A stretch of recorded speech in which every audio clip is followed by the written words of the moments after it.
Ladies and gentlemen, welcome back to my channel. In today's video, I'm going to show you how to fix a Toro, guaranteed to start, but I got to fix it because it's not starting. You serious? You know, it is what it is. It's a Toro Recycler 22-inch cutting, 6.75 horsepower, 149 cc, no oil change BS. You know the drill. This is a pretty simple repair. Now, all we got to do to get this carburetor off is use two 10mm bolts. I think the whole repair is only going to require us to have a 10mm and maybe I need a 10mm and needle nose pliers. That's it. I'm stating for the fact now. Mark this down. That's it. But hey, check this out.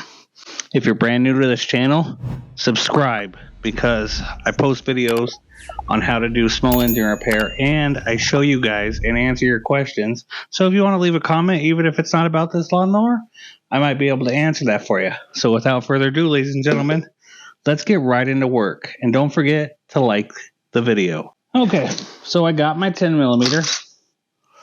And we're just going to start with two. Now, a good thing about these, I know they look a lot like the Honda.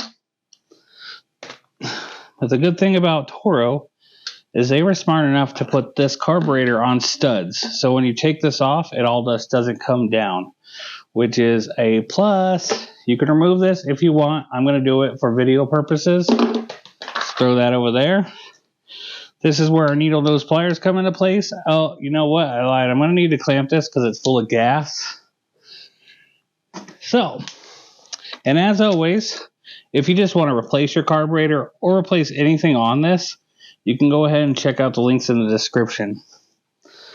I always have all the tools I use, some other stuff, and you never know what you're going to find. But at the very top links is always what I'm working on. So we're going to use our needle nose pliers to remove the fuel line.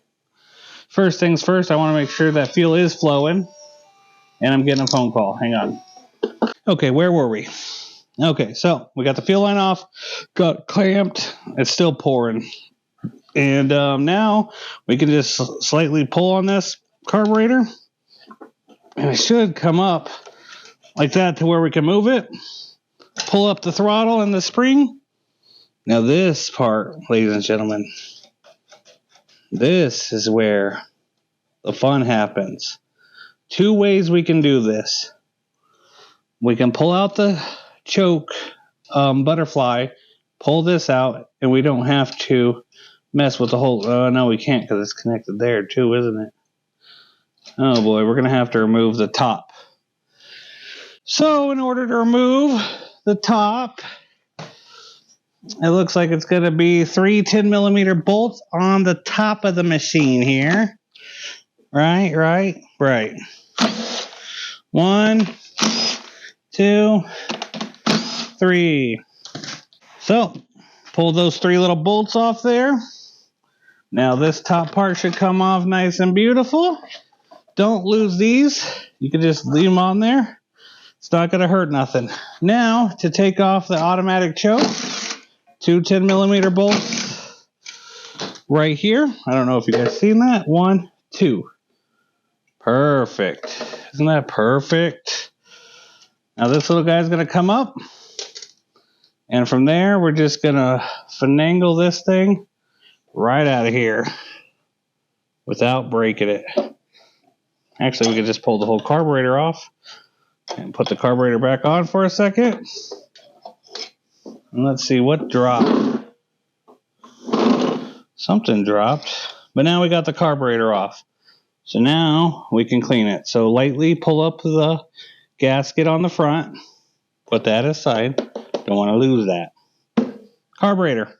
Let's clean it. I'm going to go ahead and show you the process of cleaning a carburetor. If you already know how to clean the carburetor once you get it off, go ahead and skip timestamps down below. But I like to open it 10mm on the bottom. And I'm going to open it over the garage floor, not over my towel. So all that yummy gas, it's on there pretty good, isn't it? goes on the floor. Now you take another tool, whack it, just like that. And I don't know if you guys seen that coloring. Look at that. Gold jello, baby. I guarantee in there is plumb clogged. I did lie. We're going to use a flathead to get the jet out. Now to get the emulsion tube out, if you look in there, you'll see a brass piece sticking up at the venturi of the carburetor.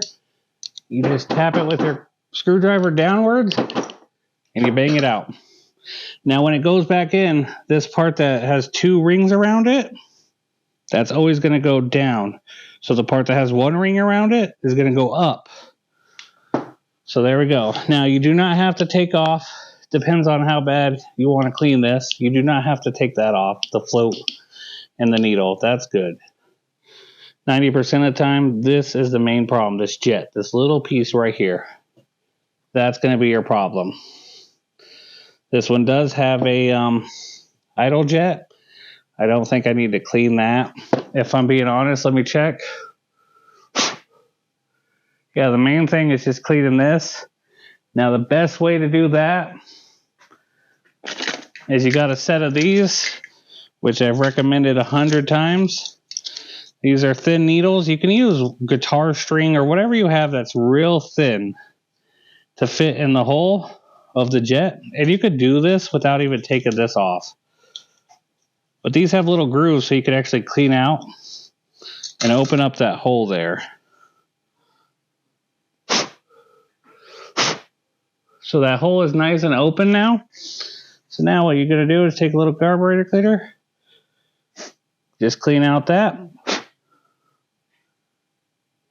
I guarantee if we just put it back on right now, this thing will start up. But now from here, over the garage floor, we're going to clean this up.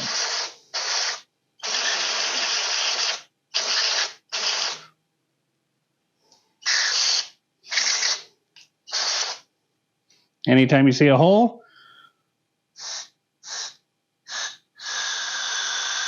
spray in the holes. Open it up. Open it up. And you can already tell, look how good that looks now. Just spraying it clean. Now if it does surge, I will take that off and clean it, but spraying in this hole gets in there. Same thing with the bowl. Spray off all that gold patina. Oh, look at that. It's coming up nice.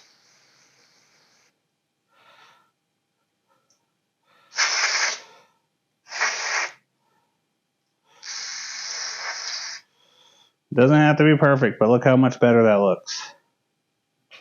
So, reassemble the carb now, right? Like I said, this piece, oh, let me check this. I didn't even check this. The emulsion tube. The emulsion tube has holes in it. You want to make sure it's clear as well. All on the side, I think one hole is clogged. I don't think that'll matter too much in the grand scheme of things. But I'm just going to clean that with carburetor cleaner too. And there. Now, like I said, double lines goes backwards. Now from here, just double check your jet, make sure it's clear. I always feel like it's not, but it is. So put up that in there and then just screw that in just until the screwdriver stops. Don't try to torque it or tighten it. Once the screwdriver stops spinning, you're done. That's it. Now, when you put these on, this one has a little indent, so it's always going to go, but this will always stick out to the left. So this drain on any carburetor will always stick out to the left side. Don't ask me why. I don't make the rules. I just enforce them. Now,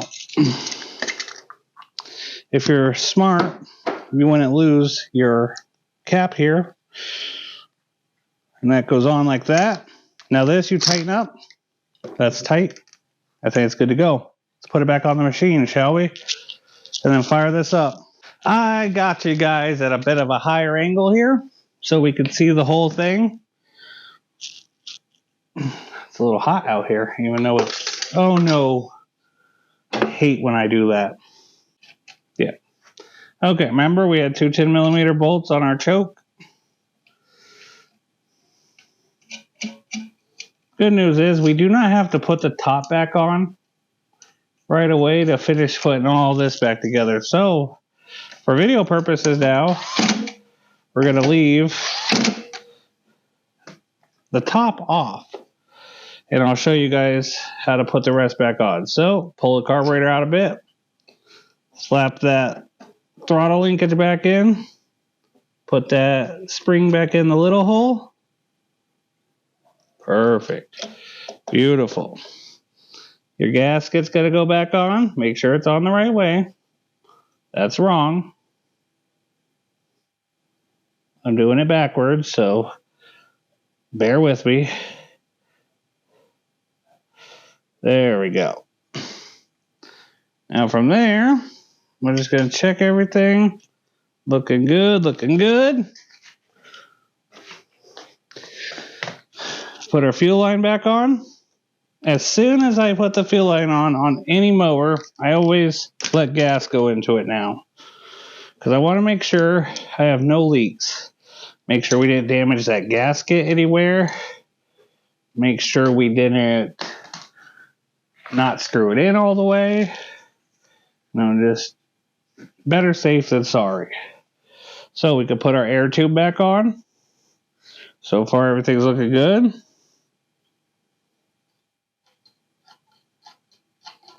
I think I put the choke on backwards.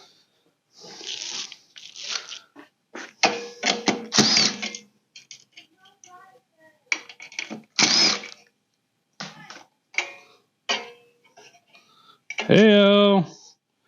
There we go. Just do a little flip around.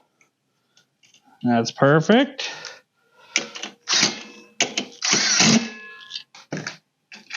Now the choke's on right. So from there, all we have to do now is put on our air filter cover, our two 10mm bolts, and we'll put the top on and start this thing.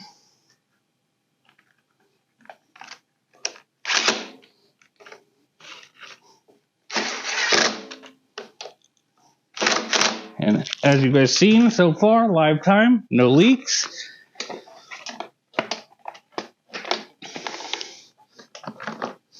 Top goes on first. Now, recoil.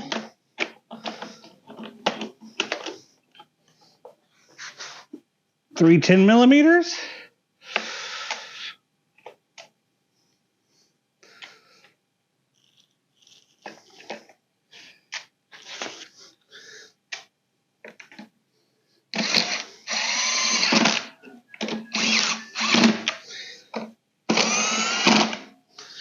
Make sure it pulls.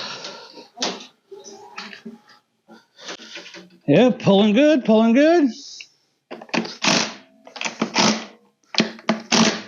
So let's start this thing up. Move our tools out of the way.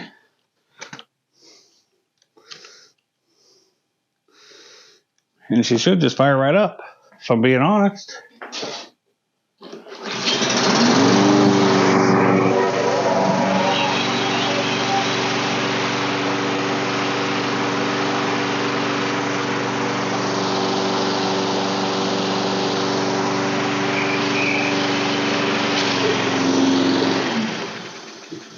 That took a long time to die after I released the handle.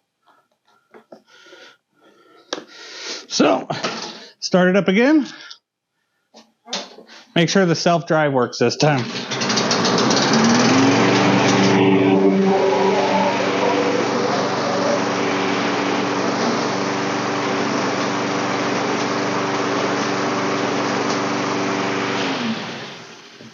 Beautiful, ladies and gentlemen. So, I hope you guys appreciate that video on how to fix this lawnmower here. If you guys have any questions, like I said, leave them down in the comments below. And make sure you like this video. If not, fuck you.